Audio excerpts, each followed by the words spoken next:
Welcome back to Philosophy Simplified, where we explore profound philosophical concepts in a way that is easy to grasp.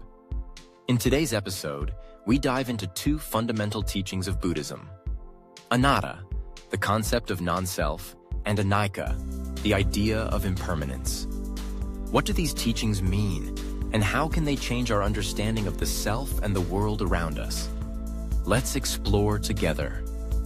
These two concepts form the bedrock of Buddhist philosophy, shaping how we perceive ourselves, our relationships, and our experiences. Let's start with Anatta, which is often translated as non-self or no soul.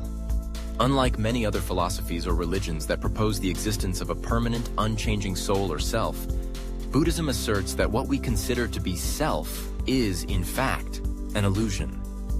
The Buddha taught that what we think of as I or me is just a collection of constantly changing physical and mental components, known as the five aggregates or skandhas: form, sensation, perception, mental formations, and consciousness. These aggregates are not static. They are in a continuous state of flux. Because of this ever-changing nature, there is no fixed, unchanging essence or self that we can call our own. But why is this teaching so important? The belief in a permanent self leads to attachment, craving, and suffering. When we truly understand Anatta, we begin to let go of our attachments to ego, identity, and the notion of a separate self. This realization opens the door to nirvana, a state of liberation from suffering and the cycle of birth and rebirth. By seeing through the illusion of the self, we find a deeper sense of peace and freedom. Now let's turn to Anicca, the concept of impermanence. In Buddhism, everything in existence is in a state of constant change. Nothing remains the same, even for a moment.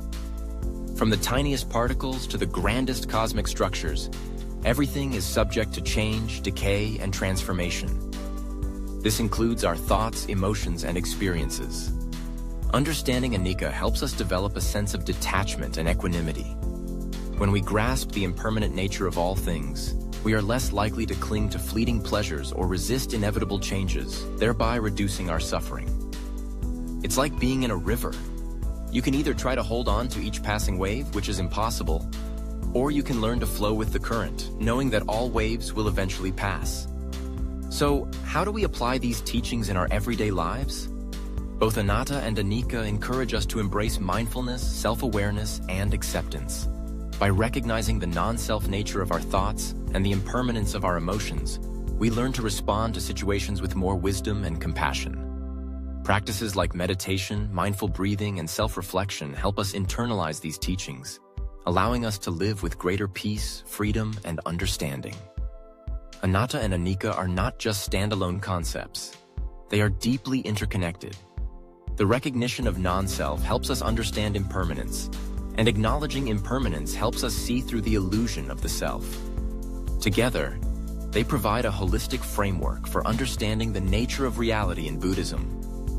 By embracing these teachings, we move closer to the Buddhist goal of enlightenment, freedom from suffering, and a deeper connection to the reality of existence. What are your thoughts on Anatta and Anicca? Have you experienced moments where these teachings resonate with your life? Share your reflections in the comments below. If you found this episode insightful, please like, subscribe, and hit the bell icon to stay updated on our next journey into philosophy.